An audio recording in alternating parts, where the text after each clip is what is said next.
There is a quiet force shaping your future right now. It's not talent, it's not luck, and it's definitely not motivation.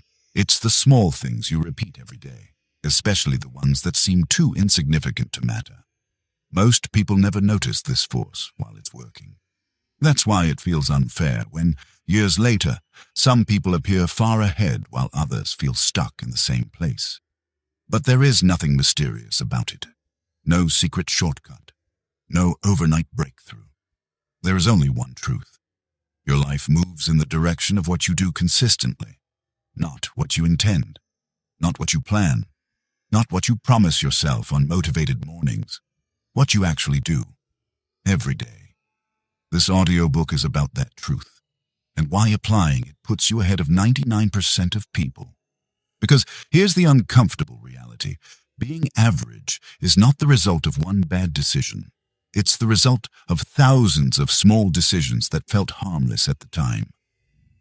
Skipping the workout once, delaying the hard conversation, choosing comfort over effort, scrolling instead of building, telling yourself you'll start tomorrow. None of these choices destroy your life in a single moment. That's why they feel safe, invisible, forgivable. But compounded over time, they quietly shape who you become. And the opposite is also true. Small acts of discipline, so small they barely register as effort, compound into confidence, skill, clarity, and control. Not quickly, not dramatically, but relentlessly. The problem is, the human mind is wired to ignore slow progress. We want proof now, results now, validation now. When we don't see immediate change, we assume nothing is happening. And that's where most people lose the game. Right at the beginning, when the work is happening beneath the surface. This audiobook is designed to correct that mistake. Not by hyping you up. Not by promising unrealistic transformations, but by showing you how the compound effect actually works in real life. Day by day, choice by choice. You'll learn why discipline beats motivation, why consistency matters more than intensity, why comfort is the silent enemy of long-term growth, and why the people who end up ahead aren't more gifted. They're just more patient with the process. This is not about doing more. It's about doing less, better, and doing it every single day. Because the people who get ahead don't rely on willpower. They design systems. They don't chase outcomes. They commit to processes. They don't wait to feel ready. They act while results are still invisible. And that's the advantage. In a world addicted to quick wins and constant stimulation, the willingness to stay consistent with boring, simple actions is rare. That rarity is exactly what makes it powerful. While others jump from strategy to strategy, you'll learn how to stay grounded. While others burn out chasing motivation, you'll learn how to build discipline. While others quit because it's not working, you'll understand why it is working, even when you can't see it yet. This is the long game, and the long game always favors the disciplined. Over the next hour, you won't be asked to change everything about your life. You'll be asked to pay attention, to slow down, and to notice the small decisions you're already making and how they're shaping your future. You'll be guided through principles that don't expire, ideas that don't depend on trends, and systems that reward patience, focus, and consistency.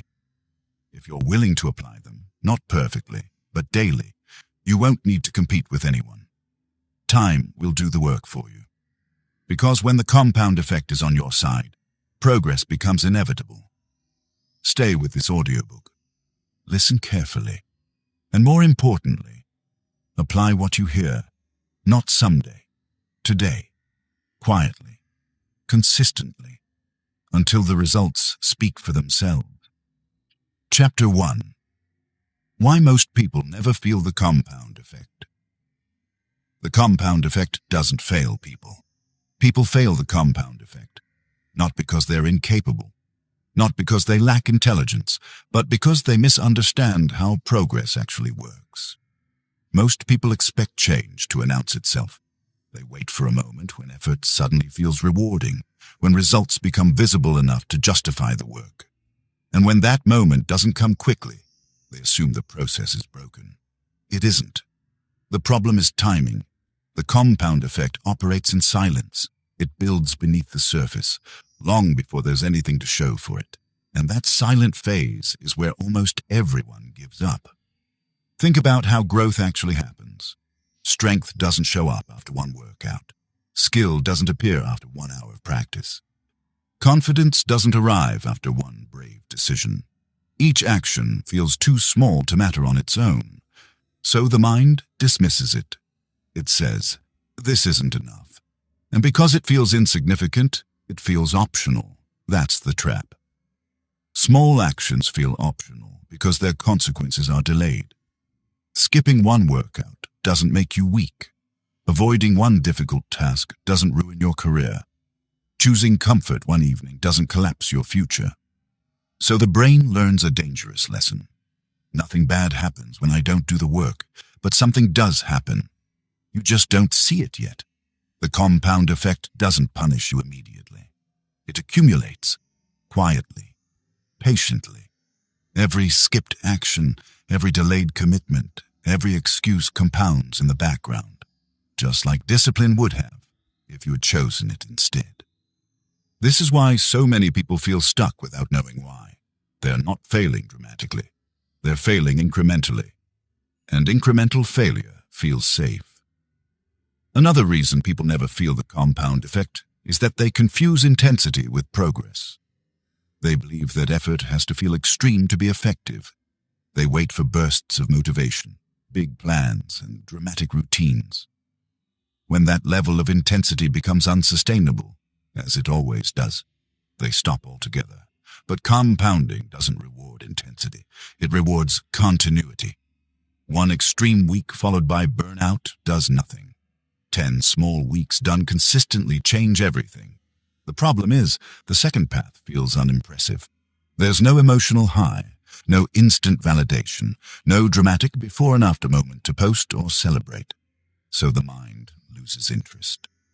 This is where discipline separates from desire. Desire wants results. Discipline commits to inputs. Desire asks, "Is this working yet?" Discipline asks, "Did I do the work today?" Most people live in the first question. That's why they never stay long enough for the second question to matter. There's also a deeper psychological barrier at play, the human tendency to underestimate slow growth. We're wired to respond to urgency, not accumulation. Loud changes catch our attention. Quiet progress doesn't. And because compounding is quiet, it's easy to ignore, even while it's shaping your trajectory. You don't feel smarter after reading 10 pages a day. You don't feel fitter after choosing slightly better meals. You don't feel more disciplined after one day of showing up. So you assume nothing is happening. But the absence of feedback is not the absence of progress. In fact, the most powerful forms of progress rarely announce themselves early. They show up later, all at once, when enough small actions have stacked on top of each other to become undeniable. This delay is not a flaw. It's the feature. The delay filters out the impatient. It removes those who need constant reassurance. It leaves behind the few who are willing to act without applause. That's why the compound effect works for so few people. Not because it's complicated, but because it's boring before it's effective. And boredom is unbearable to an undisciplined mind. Another mistake people make is quitting when effort feels normal. In the beginning, doing something new feels exciting simply because it's different. Over time, that excitement fades. The action becomes routine, predictable, ordinary. Most people interpret that as a sign to stop. They say, "I don't feel motivated anymore." What they really mean is, "This no longer feels novel," but novelty has nothing to do with growth. Repetition does. The compound effect only begins to work once the action stops feeling special and starts feeling standard. When it becomes part of who you are, not something you're trying out, but something you do without negotiation. This is the moment most people miss. They stop right when the habit is about to become identity. And because identity never forms, consistency never locks in. Without consistency, compounding never accelerates, and without acceleration, there's nothing to point to as proof. So they conclude, it didn't work. But the truth is simpler. They left too early. If you want to feel the compound effect, you have to outlast the phase where nothing seems to be happening.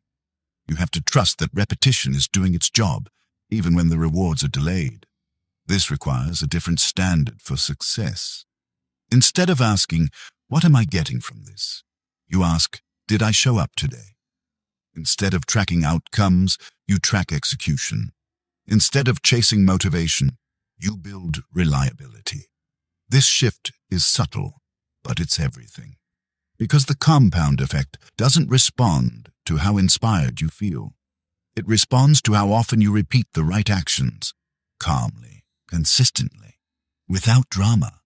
The people who eventually pull ahead aren't more disciplined in dramatic ways, as they're disciplined in quiet ways, ways that look unimpressive from the outside but become unstoppable over time. They don't quit when progress is invisible. They don't stop when effort becomes ordinary. They don't need constant proof. They understand something most people don't. If you quit early, compounding never starts. Chapter 2. Small Actions. Decide big outcomes. Big outcomes don't come from big moments. They come from small decisions repeated long enough to become permanent. This is where most people misread their own lives. They look at success as something dramatic. One breakthrough, one opportunity, one bold move that changes everything. And when their daily actions don't feel dramatic, they assume those actions don't matter. But the truth is far less exciting and far more powerful. Your life is not shaped by what you do occasionally. It's shaped by what you do routinely. Every small action you take today is pointing your future in a direction, not by force, by momentum. One choice doesn't change much. That's why it feels safe. But direction, once set, compounds. Consider how outcomes actually form. Health doesn't decline overnight, and it erodes through small neglects, missed movement, slightly worse food, repeated inactivity. Finances don't collapse in one decision. They unravel through small, undisciplined habits repeated for years. Skills don't disappear suddenly. They fade when practice quietly stops. No single moment feels responsible, but the pattern always is. And patterns are built from small actions. There is no neutral behavior. Every choice is either reinforcing who you are becoming or weakening that direction. Even doing nothing is a choice. Even taking a break is a vote. The compound effect doesn't care about your intention. It only responds to your behavior. That's why small actions carry more weight than big plans. Big plans make you feel productive. Small actions actually move you forward.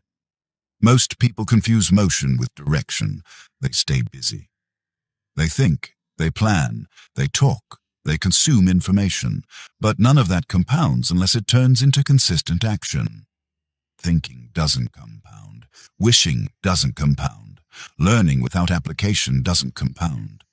Only execution does, and execution doesn't need to be heroic to be effective. In fact, the smaller the action, the more likely it is to be repeated. And repetition is what creates leverage. This is the part that feels counterintuitive.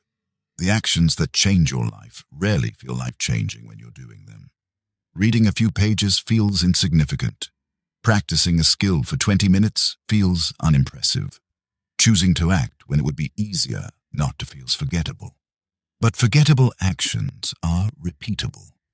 And repeatable actions compound. The danger is that because these actions feel small, they feel optional. And once something feels optional, consistency becomes fragile. People negotiate with themselves. They postpone. They skip. They tell themselves they'll make it up later. But compounding doesn't work on intention. It works on frequency.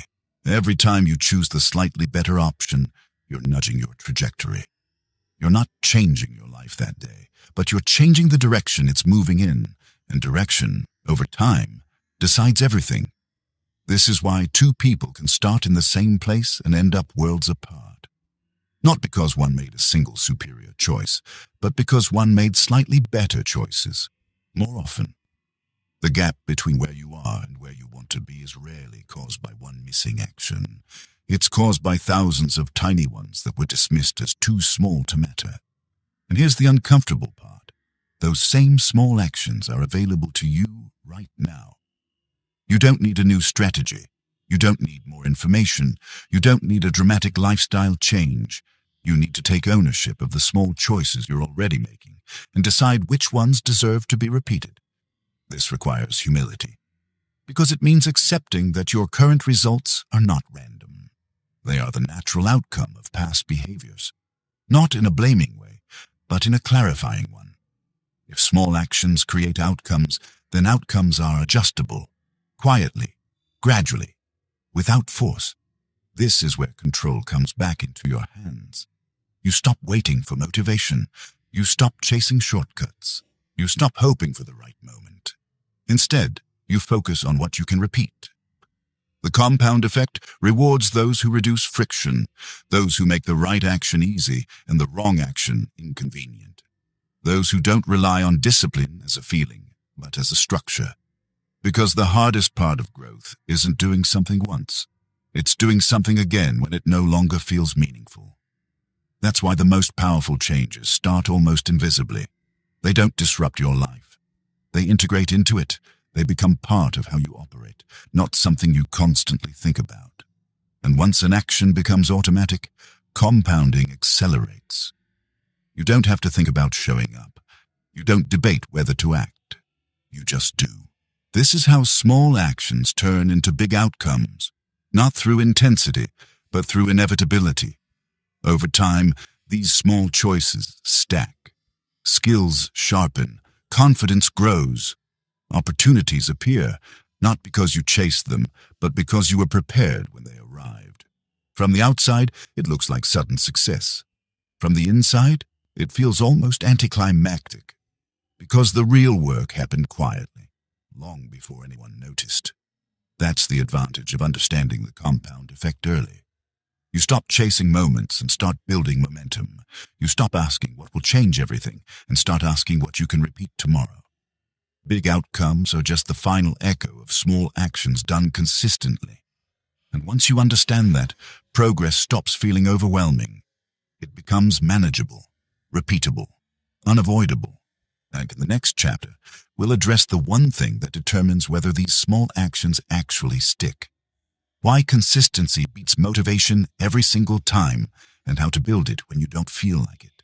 Because knowing what to do is easy. Doing it daily is what puts you ahead. Chapter 3. Consistency beats motivation. Every time. Motivation is loud. Consistency is quiet. That's why most people chase one and ignore the other. Motivation feels powerful because it creates emotion. It gives you energy. It makes action feel easy for a moment. But motivation was never designed to last. It comes and goes based on mood, environment, sleep, stress, and circumstance. Consistency doesn't care about any of that. Consistency is what happens after motivation disappears.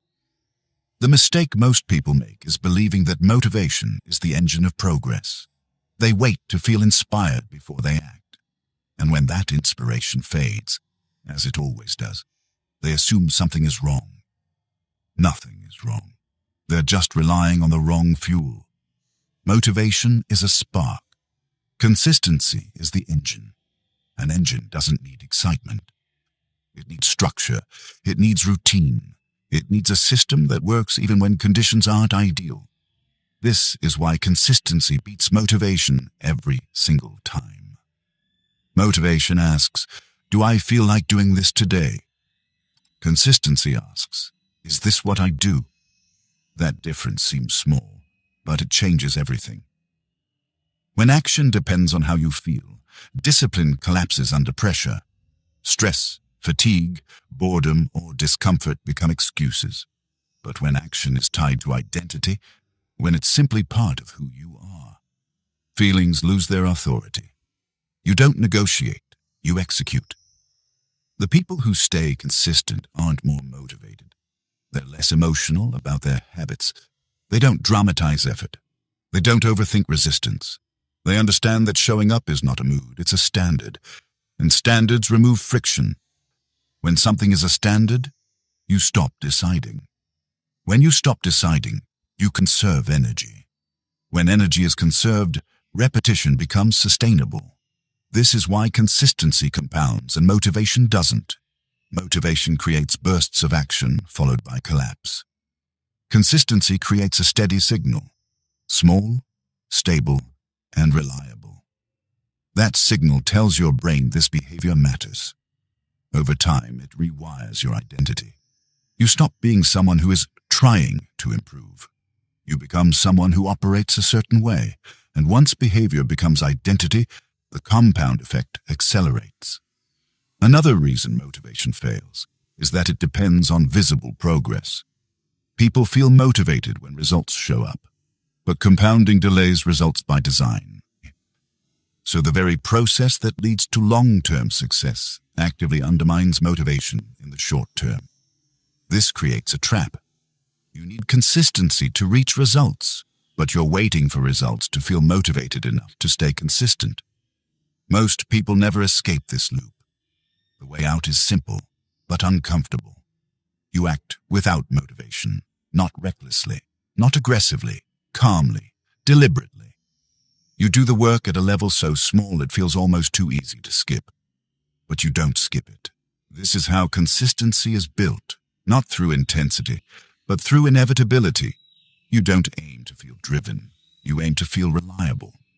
Reliability is underrated because it isn't exciting. It doesn't feel heroic. But reliability is what allows small actions to repeat long enough for compounding to take effect. And once consistency is established, something interesting happens. Motivation starts to follow action, not the other way around. Progress, even slow progress, creates confidence. Confidence creates momentum. Momentum creates motivation. But none of that happens until consistency is already in place. This is why people who wait to feel ready never start. And people who start without waiting quietly move ahead. Consistency also protects you from extremes. It prevents burnout because it doesn't demand maximum effort. It doesn't require perfection. It only requires presence. You don't need great days. You need normal days done well. And normal days are available far more often than great ones. The compound effect favors those who lower the bar for action, but raise the bar for frequency. Instead of asking yourself to do more, you ask yourself to do it again. Again tomorrow. Again when it's boring. Again when no one is watching. That's how consistency becomes power. This doesn't mean motivation is useless. It means motivation should be treated as a bonus, not a requirement. When it shows up, you use it. When it disappears, you don't stop. You let consistency carry the weight, and the longer consistency holds, the less effort it requires. What once felt hard becomes familiar. What once felt forced becomes automatic. This is where discipline transforms from effort into ease. Not because the work changed, but because you did. By now it should be clear, the compound effect doesn't reward how intensely you start. It rewards how consistently you continue. Most people burn bright and fade. A few stay steady and pull ahead. In the next chapter, we'll go deeper into why this consistency reshapes who you are, not just what you achieve, and how your daily habits are quietly voting for the future version of yourself. Because when identity aligns with action, compounding becomes unstoppable. And that's when the gap between you and the 99% really begins to widen. Chapter 4. Your daily habits are voting for your future. Every day, whether you notice it or not, you are casting votes, not in public, not with words, but with behavior.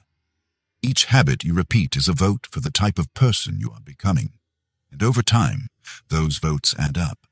Not all at once, not dramatically, but decisively. This is where the compound effect becomes deeply personal. It's no longer just about results. It's about identity. Most people try to change their lives by changing outcomes. They focus on goals, what they want to achieve, what they want to have, where they want to end up. But goals are temporary. Identity is permanent. You don't rise to the level of your goals. You fall to the level of your habits. And habits don't just shape what you do. They shape what you believe about yourself. If you show up consistently, even in small ways, you begin to see yourself as someone who follows through.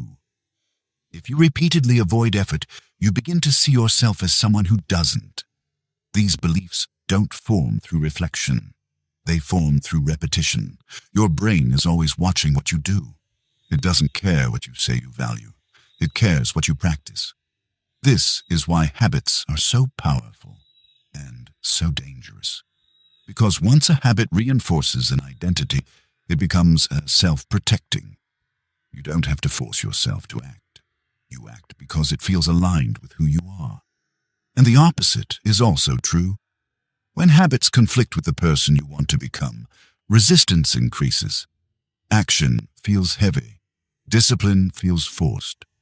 Not because the task is difficult, but because it contradicts your self-image. This is where most people get stuck. They try to act like someone they haven't yet become.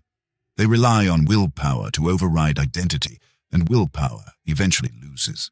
The compound effect solves this problem quietly. Instead of asking you to change everything at once, it asks you to cast small votes, daily. Each vote is weak on its own, but together they rewrite your identity. You don't become disciplined by making one heroic effort.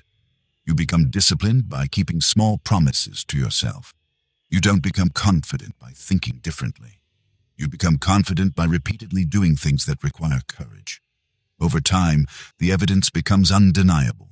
And once the evidence stacks, belief follows. This is why daily habits matter more than occasional intensity. Intensity doesn't last long enough to reshape identity. Habits do. Most people underestimate this because identity change feels invisible at first. You don't wake up one day and feel like a different person. You just notice that certain behaviors no longer require debate. You don't argue with yourself as much. You don't need external pressure. You don't wait for permission. Action becomes natural. This is the moment when the compound effect shifts from effort to momentum. But there's an important distinction here. Habits don't have to be dramatic to be effective. In fact, the most effective habits are often the least impressive. They're quiet, unremarkable, easy to overlook. And because they're easy to overlook, they're easy to repeat. The mistake people make is trying to adopt habits that impress others instead of habits that reinforce identity. They aim for routines that look productive rather than ones that are sustainable. But compounding doesn't reward appearance. It rewards repetition. A habit that's too large collapses under pressure. A habit that's small but consistent survives stress, fatigue, and boredom. And survival is what allows compounding to do its work. Each time you repeat a habit, you're telling yourself a story. This is who I am. Each time you skip it, you tell a different story. These stories don't disappear. They accumulate. Over time, they form your default behavior, the version of you that shows up when no one is watching. And that version of you determines everything. This is why identity-based habits are so powerful. You don't ask, "What should I do today?" You ask, "What would someone like me do?" When the answer aligns with your actions, discipline stops feeling like sacrifice. It becomes self-respect. You don't show up because you're forcing yourself.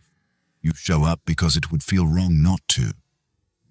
This is how small daily habits quietly put you ahead of 99% of people.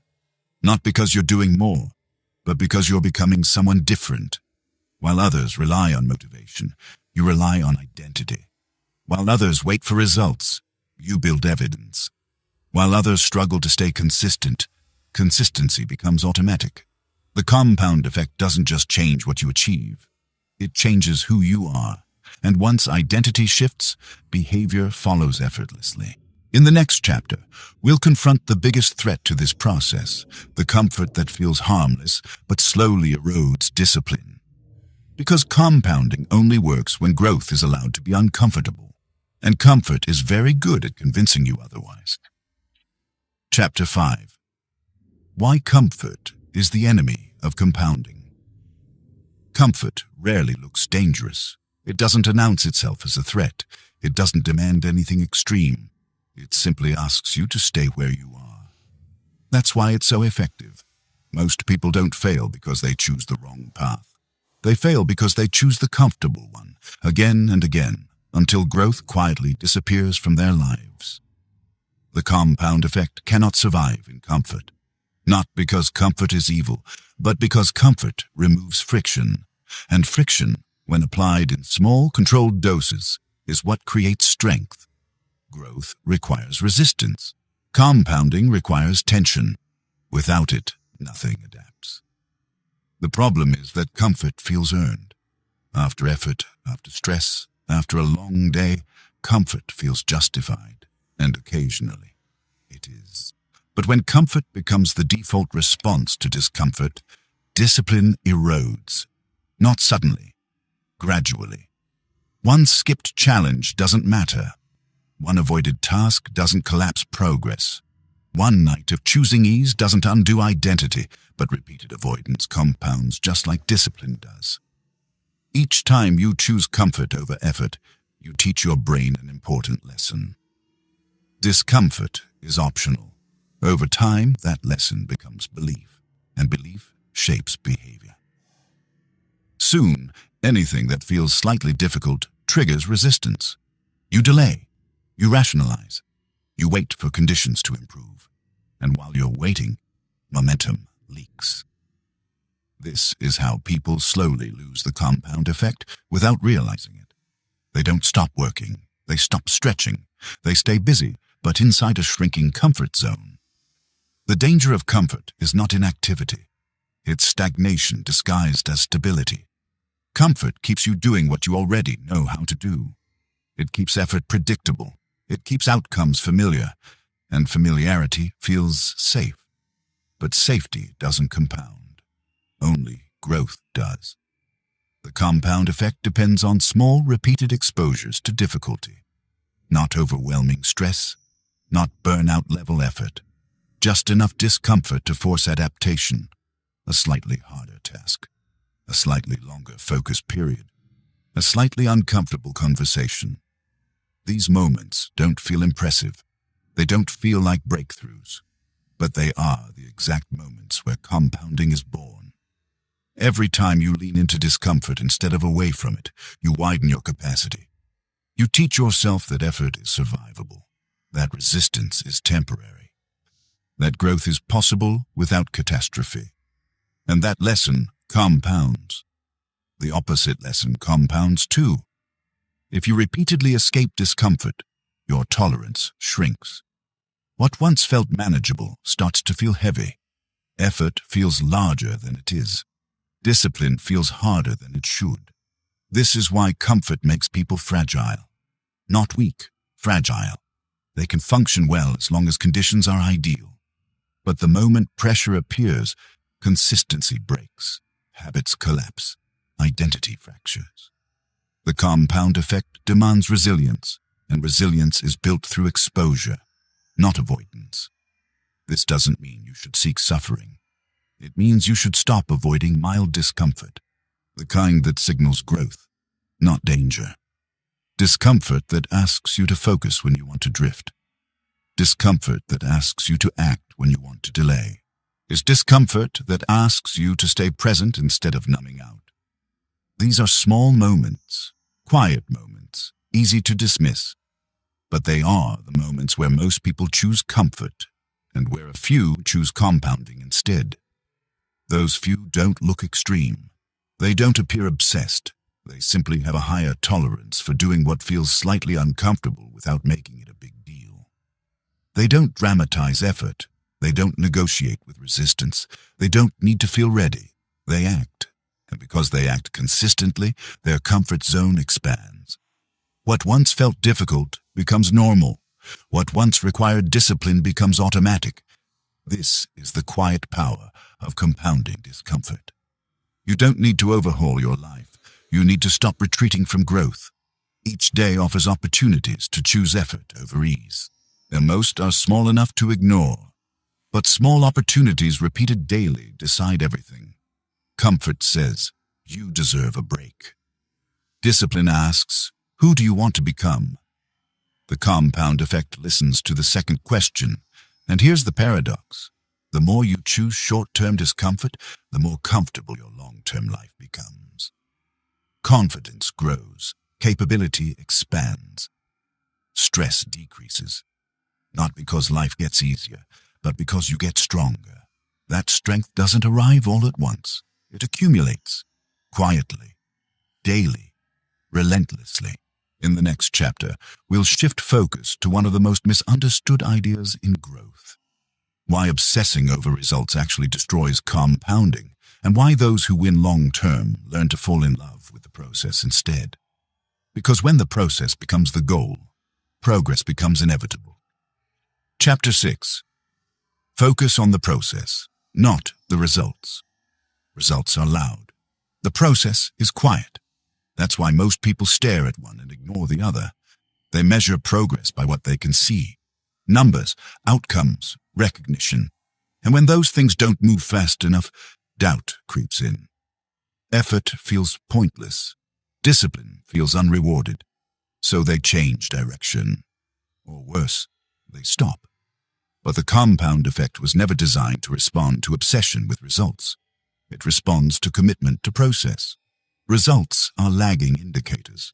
The process is the cause. When you focus on results, you're chasing something you don't directly control. When you focus on the process, you're working with what's actually in your hands. This distinction matters more than most people realize. Results fluctuate. They stall. They arrive late. Sometimes they even disappear temporarily. If your motivation depends on outcomes, your consistency will always be fragile. The process doesn't fluctuate. You either show up or you don't. That clarity is what makes the process powerful. Most people abandon the process because it doesn't feel productive. They want reassurance that their effort is paying off. They want proof that they're moving forward. But compounding withholds that proof on purpose. It asks a question first. Can you keep going without applause? Those who can move ahead. Those who can't fall away. This is why focusing on results actually slows progress. It turns every day into a test.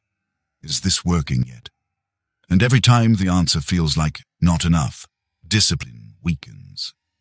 Focusing on the process removes that pressure. You stop asking if you're winning. You start asking if you executed. Did you do the work today? Did you follow the system? Did you keep the promise? That's it. When success is defined by execution instead of outcome, consistency becomes sustainable. You're no longer emotionally tied to short-term feedback. You're anchored to behavior. And behavior compounds. Another danger of result obsession is comparison. When you look at outcomes, you inevitably measure yourself against others. Their speed, their progress, their apparent success. But you never see their process. You only see the highlight reel. This creates impatience, and impatience is one of the fastest ways to kill the compound effect. It pushes you to abandon systems that haven't had time to work. The process doesn't need comparison. It only needs repetition. When you commit to the process, something subtle changes. Effort becomes calmer. You're no longer forcing progress. You're allowing it. You trust that today's actions are laying bricks you don't yet see. This trust is not blind faith, it's informed discipline. You understand that progress compounds like interest. Slow at first, invisible, then suddenly obvious. The mistake most people make is quitting before interest has time to accumulate. They dig up seeds to check if they're growing. Those who focus on process don't dig. They water, they show up even when nothing appears to be happening. They understand that visible progress is delayed, but inevitable if the system is sound. This doesn't mean results don't matter. It means they are the byproduct, not the target. When results become the target, shortcuts appear tempting. Consistency becomes optional. Its integrity weakens. The process keeps you honest. It keeps you aligned with effort instead of ego. It keeps you grounded in what you can control. And over time, the process does something results never can. It builds identity. You stop being someone who is trying to succeed. You become someone who operates with discipline regardless of outcome. This identity is what allows compounding to accelerate. You no longer need constant feedback. You no longer panic during plateaus. You no longer chase quick wins. You stay. And staying is the hardest part. Most people want progress to feel exciting, but excitement is unstable. The compound effect thrives on steadiness, on routines that feel almost boring, on actions that don't need motivation to continue. This is the hidden advantage of focusing on the process. It removes drama. No emotional spikes, no crashes, just quiet, steady execution. And quiet execution beats emotional effort every time.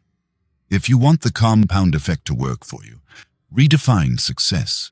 Make success something you can achieve daily, regardless of outcome. Success is showing up. Success is doing the work. Success is honoring the process. When you win the day this way, results no longer control your behavior. They arrive when they arrive, and when they do, they last. Because they were built on something solid.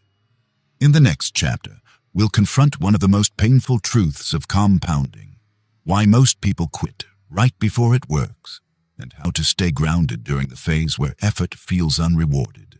Because the invisible phase is where futures are decided. Chapter 7. Why most people quit right before it works. There is a phase of progress that almost no one talks about. Not because it's rare, but because it's uncomfortable. It's the phase where you're doing everything right, yet nothing seems to change. Effort is consistent. Discipline is present. The process is intact, and still no visible reward. This is the invisible phase, and it's where most people quit. Not at the beginning when excitement fades, not at the moment of failure, but right before the compound effect begins to accelerate. This phase feels unfair because it asks for commitment without evidence. You show up day after day, with no clear signal that your actions are paying off. There's no dramatic feedback, no confirmation that you're on the right path. So doubt starts to whisper, maybe this isn't working. So maybe I need a better strategy. Maybe I'm wasting my time. These thoughts don't come from weakness. They come from impatience mixed with uncertainty. The human mind struggles when effort and reward are separated by time. We're conditioned to expect immediate responses. Press a button. Something happens. When nothing happens, the mind assumes the input was wrong. But compounding doesn't respond immediately. It responds eventually. This delay is what makes the compound effect so powerful and so exclusive, because very few people are willing to stay disciplined when results are invisible. Most people need reinforcement. They need signs. They need proof that they're moving forward. And when they don't get it, they interpret silence as failure. But silence is not failure. Silence is accumulation. During the invisible phase, your progress is happening internally. Skills are sharpening. Identity is forming. Habits are stabilizing. Neural pathways are strengthening. None of this looks impressive from the outside. That's why people quit. They confuse invisibility with ineffectiveness. This is especially dangerous because the invisible phase often lasts longer than expected, longer than feels reasonable, long enough to make consistency feel pointless. But the compound effect doesn't care about your expectations. It operates on repetition, not reassurance. Those who quit during this phase don't fail dramatically. They simply stop showing up. And because they stop quietly, they rarely realize how close they were. This is the tragedy of compounding. The greatest rewards come after the hardest period to endure. Imagine pushing a heavy object. At first, nothing moves. The effort feels wasted. Muscles strain. Doubt grows. But once momentum builds, movement becomes easier. Stopping right before that moment means you experience all the effort and none of the reward. That's what quitting during the invisible phase looks like. The people who make it through don't do anything special. They don't suddenly feel confident. They don't gain new information. They simply refuse to interpret silence as a signal to stop. They understand that compounding has a delay, and delays require trust, not blind optimism, but trust in the process they committed to. Trust that repetition is doing its work, even when outcomes haven't caught up yet. This trust changes behavior. Instead of asking, "Why isn't this working?" they ask, "Am I still executing?" Instead of changing direction, they double down on consistency. And instead of chasing validation, they narrow their focus. They stop looking for proof. They keep building anyway. This mindset is rare. That's why the results are rare. The invisible phase is also where comparison becomes dangerous. You look around and see others making progress, or at least appearing to. Social media, conversations, and surface-level success stories amplify this pressure. You don't see their early years. You don't see their invisible phase. You only see the outcome. Comparing your invisible work to someone else's visible results will always distort your judgment. It makes patience feel like stupidity, discipline feel like delay, but the compound effect punishes impatience. Those who rush ahead often collapse. Those who stay grounded quietly surpass them. If you want to survive the invisible phase, you need a different metric for success, one that doesn't depend on outcomes. Your metric becomes adherence. Did you show up today? Did you follow the system? Did you avoid unnecessary negotiation? If the answer is yes, the day was a success, regardless of results. This reframing is what keeps discipline alive when motivation is gone. It gives you something to win daily, even when progress feels stalled. The invisible phase eventually ends. It always does, but it ends abruptly. One day, progress becomes noticeable. Skills click. Confidence solidifies. Momentum appears. From the outside, it looks sudden. From the inside, it feels earned. The people who experience this moment often say the same thing. It happened all at once. It didn't. It happened slowly, until it couldn't be ignored anymore. Most people never reach that point because they quit right before it works. If you can stay consistent through silence, you gain an advantage that can't be copied. Because most people won't endure a phase that offers no immediate reward. In the final chapter, we'll bring everything together: how to design a simple daily system that keeps you consistent, grounded, and quietly ahead of 99% of people. Because compounding doesn't require perfection, it requires persistence. What makes the invisible phase even more difficult is that it attacks your sense of identity. At this stage, you're no longer a beginner. You've invested time. You've built habits. You've shown discipline longer than most people ever do. Yet you still don't feel like the person you're trying to become. You feel suspended between two versions of yourself. You're no longer who you were, but you are not yet who you're becoming. That in-between state is deeply uncomfortable. The mind looks for closure. It wants a label, a result, a signal that says, "You've arrived." And when that signal doesn't appear, it questions the journey itself. This is where many people sabotage themselves, not by quitting outright, but by loosening standards. They still do the work, but with less intention, less presence, less respect for the process. Discipline turns casual. Consistency turns negotiable. And compounding slows without them noticing.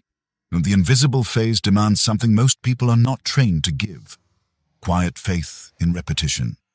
Not belief in a dream, but trust in behavior. You don't need to believe you'll succeed.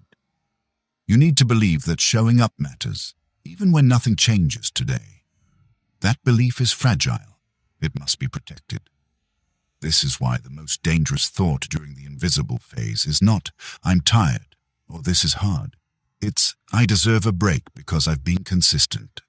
That thought sounds reasonable, mature, balanced, But compounding doesn't respond to fairness. It responds to continuity. A break taken too early doesn't feel like quitting, but it interrupts momentum at the exact moment momentum is forming. And once momentum is broken, restarting feels heavier than before. And this is why those who truly benefit from the compound effect develop a strange relationship with effort. They don't reward themselves by stopping. They reward themselves by simplifying, by protecting the core actions that matter most and eliminating everything else. They narrow the game. Instead of asking, "What more can I do?" they ask, "What must not stop?" This question changes everything. It shifts focus from expansion to preservation, from ambition to durability. And durability is what carries you through the invisible phase. Another truth few people accept is this: the invisible phase is not something you pass through once. It appears at every new level. Each time you raise your standards, each time you outgrow your comfort zone, the compound effect resets its clock. Progress becomes quiet again. Feedback disappears again, and doubt returns. This is why discipline is never finished. Those who understand this stop panicking when silence returns. They recognize it as a sign of transition, not failure. They don't rush to fix it. They don't chase novelty. They stay steady. And staying steady is what separates the disciplined from the distracted. If you can learn to endure periods where effort feels unrewarded, you gain access to a level of control most people never experience. You stop being emotionally dependent on outcomes. You stop reacting to noise. You become dangerous in the quietest way possible. Because while others need excitement to move forward, you only need structure.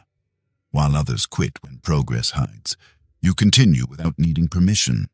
This is why the compound effect doesn't just create success, it creates independence. And once you've survived the invisible phase enough times, you stop fearing it. You understand that silence is not the end. It's the signal that something is being built. Chapter 8. Design a daily system that puts you ahead of 99%. By now, one thing should be clear. The compound effect is not powered by motivation, talent, or intensity. It's powered by systems. And systems are what separate people who make progress accidentally from those who make it inevitable. Most people don't lack discipline. They lack structure. They rely on mood, on memory, on good intentions. They decide each day what to do, how much effort to give, and whether it's worth continuing. That constant decision-making drains energy and creates friction. Eventually, consistency breaks. A system removes that friction. A system doesn't ask how you feel. It doesn't wait for the right moment. It simply defines what happens next. This is how you quietly pull ahead of 99% of people, not by doing more, but by making your actions automatic. The first rule of building a daily system is simplicity. Most people overcomplicate discipline. They design routines that look impressive but collapse under real life. Too many habits, too many rules, too much effort required to maintain consistency. The compound effect doesn't need complexity, it needs durability. Your system should survive bad days, low energy, and busy schedules. If it only works when conditions are perfect, it's not a system, it's a fantasy. Start by identifying 1 to 3 core actions, not 10, not a full overhaul. Just the few behaviors that matter most. These are the actions that, if done daily, would naturally improve your life over time. They don't need to be extreme, they need to be repeatable. Reading a small amount consistently beats reading occasionally for hours. Focused work for a short window beats scattered effort all day. Daily movement beats intense workouts, followed by long breaks. The power comes from frequency, not volume. Once your core actions are defined, the next step is non-negotiability. This is where most systems fail. People treat habits as flexible, optional, adjustable based on mood. But compounding doesn't work with optional inputs. It works with fixed standards. A system only compounds when actions are protected. Non-negotiable doesn't mean aggressive. It means calm certainty. You don't argue with yourself. You don't wait for motivation. You don't renegotiate on tired days. You simply execute at the minimum required level. This is critical. Your minimum matters more than your maximum. A system that asks for too much collapses. A system that asks for a little but demands consistency wins. On low energy days, you still show up. You lower intensity, not frequency. You protect the streak, not the performance. This is how systems stay alive long enough to compound. Another essential part of a daily system is reducing decision-making. Every decision is a point of friction. The more choices you have to make, the more likely you are to default to comfort. Strong systems eliminate unnecessary choices. You decide once, then follow through automatically. You don't decide if you'll do the work. You only decide when. You don't decide whether to show up. You decide how simply you'll do it today. This conserves mental energy for what actually matters. People who pull ahead aren't mentally tougher. They're mentally efficient. They don't waste energy debating themselves. And their system decides for them. Environment also plays a quiet but powerful role in compounding. Your surroundings either support your system or sabotage it. Most people underestimate this. They try to rely on discipline while constantly placing themselves in environments that encourage distraction, avoidance, and comfort. A better approach is to let the environment carry some of the discipline. Make the right actions easier to start. Make the wrong actions harder to access. You don't need to remove every distraction. You just need to reduce friction in the right direction. This isn't about control. It's about alignment. When your environment supports your system, consistency requires less effort. And less effort means more repetition. Repetition is what compounds. Another mistake people make is trying to optimize too early. They tweak, adjust, and refine before the system has had time to stabilize. This creates instability. Before you optimize, you must standardize. Run the same system long enough for it to become familiar, boring even. Familiarity reduces resistance. Once the system feels normal, then you can refine it. But never trade consistency for optimization. A simple system done daily beats a perfect system done occasionally. The final piece of a daily system is tracking, but not obsessively. You don't need complex metrics. You need a simple signal that tells you whether you showed up. A check mark, a note, a brief acknowledgement. This isn't for motivation. It's for awareness. Tracking turns behavior into something tangible. It reinforces identity. It reminds you that progress is happening, even when results are still invisible. And that's the quiet brilliance of a system. It gives you something to win every day. You don't need to feel successful. You don't need to see progress yet. You only need to honor the system. Day after day, those small wins stack. Confidence grows, not from outcomes, but from reliability. You trust yourself because you keep showing up. That trust compounds into momentum. This is how you move ahead while others stall.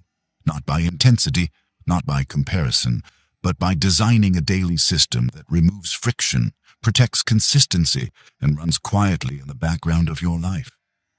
Most people will never do this. It feels too simple, too slow, too unremarkable. But that's exactly why it works. The compound effect doesn't reward those who do the most. It rewards those who keep going. And once your system is in place, going becomes inevitable. In the next and final section, we'll step back and tie everything together. How to commit to this long game, why patience is your greatest advantage, and how to move forward from here with clarity and control. Because when your system is built, the only thing left to do is trust it and let time work for you. If there's one truth to carry with you after this audiobook, it's this. Nothing extraordinary happens all at once. The lives that look disciplined, successful, and controlled from the outside were built slowly, through choices so small they rarely felt important at the time. No dramatic turning point, no sudden transformation, just quiet consistency, repeated long enough to compound. Throughout this audiobook, you've seen how the compound effect actually works, not as a motivational idea, but as a practical force. You've seen why small actions matter, why consistency outperforms intensity, why comfort quietly destroys growth, and why systems, not motivation, create lasting change. But knowledge alone doesn't compound. Application does. The people who end up ahead don't know more. They do more, calmly, patiently, and without needing constant reassurance. They don't chase momentum, they build it. They don't wait to feel ready. They act, even when results are invisible. That's the advantage, and it's available to you right now. You don't need to overhaul your life after this. You don't need to feel inspired or energized. You only need to choose 1 or 2 actions that matter, and protect them daily. Not perfectly, not aggressively, just consistently. If you take anything from this audiobook, let it be this shift. Stop asking what will change everything and start asking what you can repeat tomorrow. Because repetition is where power lives. There will be days when nothing seems to happen. Days when effort feels unrewarded. Days when comfort whispers that you've done enough. Those moments are not signs to stop. No, they are signs that compounding is doing its work beneath the surface. Stay. Stay when it's boring. Stay when it's quiet. Stay when no one is watching. The compound effect doesn't need applause. It only needs time. Most people will never commit to this long game. They'll chase shortcuts, motivation, and visible progress. They'll stop when results are delayed and restart when excitement returns. You don't have to. If you build your days around simple, repeatable systems, if you remove friction, protect consistency, and trust the process, you won't need to compete. The gap will open naturally. Slowly at first, then all at once.